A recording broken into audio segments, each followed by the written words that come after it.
नमस्कार, माझे नाव रोमिला रामेश्वर बिसेन आहे। मी केसलवाडा या गावची सरपंच आहे। माझे गाव भंडारा जिल्ह्यातील लाखनी तालुक्यात वसलेले आहे। माझे गाव निसर्गरम्य ठिकाणी आहे आणि अतिशय सुंदर आणि स्वच्छ आहे। माझ्या गावची एकूण लोकसंख्या 1086 आहे। माझ्या गावामध्ये अनेक जनजातीचे लोक राहतात। माझ्या गावामध्ये मी जेव्हा निवडून आली 2023ला, तेव्हापासून आम्ही 5 गोष्टीवर अधिकाधिक भर दिला। एक म्हणजे स्वच्छता, दुसरं आरोग्य, तिसरं मुलांचं शिक्षण, चौथं पिण्याचं स्वच्छ पाणी आणि 5वं म्हणजे गावकरी लोकांना सोयी सुविधाची उपलब्धता। त्यांच्यामुळे सर्वप्रथम आम्ही स्वच्छतेवर अधिकाधिक भर दिला।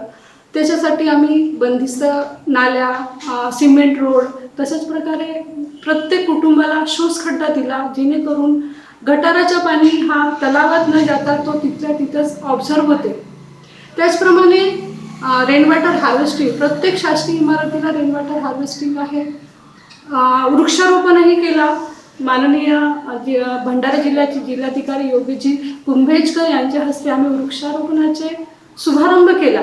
त्याच्यानंतर 3000 वृक्षारोपण केला। त्यांच्यामुळे माझ्या गावी कोणत्याही प्रकारे पाण्याची कमतरता होत नाही। तशाच प्रकारे आरोग्य, मुलांच्या आरोग्याकडे म्हणजे गावच्या लोकांच्या आरोग्याकडे अधिकाधिक लक्ष दिलेलं आहे।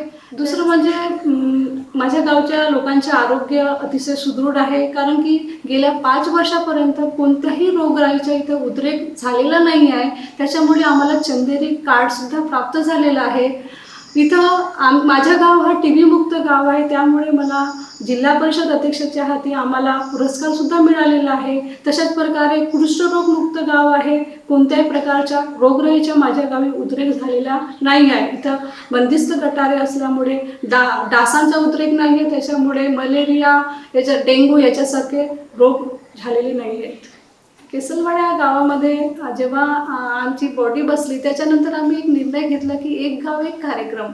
त्यांच्यामुळे आम्ही तानापोळा सेलिब्रेट करतो। सगळे लोक, गावकरी लोक इथं मिळून मिसळून तानापोळाचा आस्वाद घेतात। त्याप्रमाणेच सार्वजनिक गणेश उत्सवमध्ये एकच सार्वजनिक गणपती असतो आणि जे घरोघरी जे गणपती असतात ते आम्ही तलावामध्ये विसर्जन न करता इको फ्रेंडली जो विसर्जन कुंड बनवलेला आहे तिथंच आम्ही विसर्जन करतो, जेणेकरून तलावाचं पाणी हा प्रदूषित होत नाही।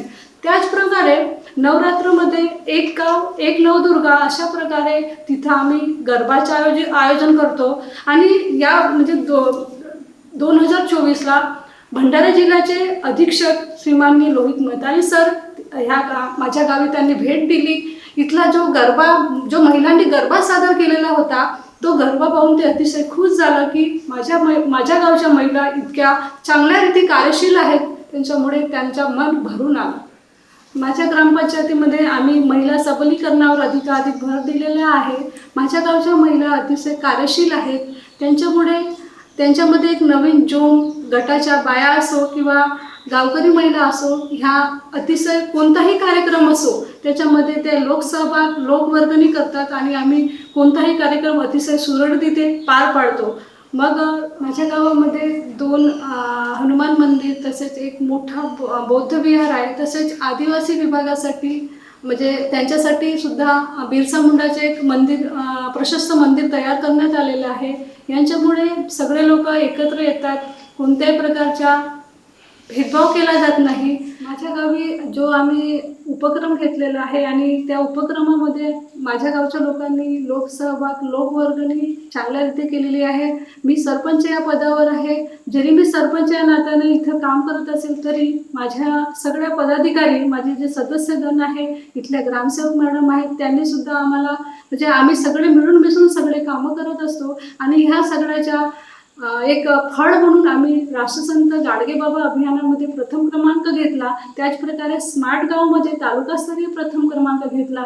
मला विभागासाठी Lokmat sarpanch of the year award आणि भूषण अवॉर्ड सुद्धा मिळालेला आहे। मी ह्या सगळ्या गोष्टीसाठी माझ्या समस्त गावकरी आणि माझ्या पदाधिकाऱ्यांच्या फार फार आभारी आहे।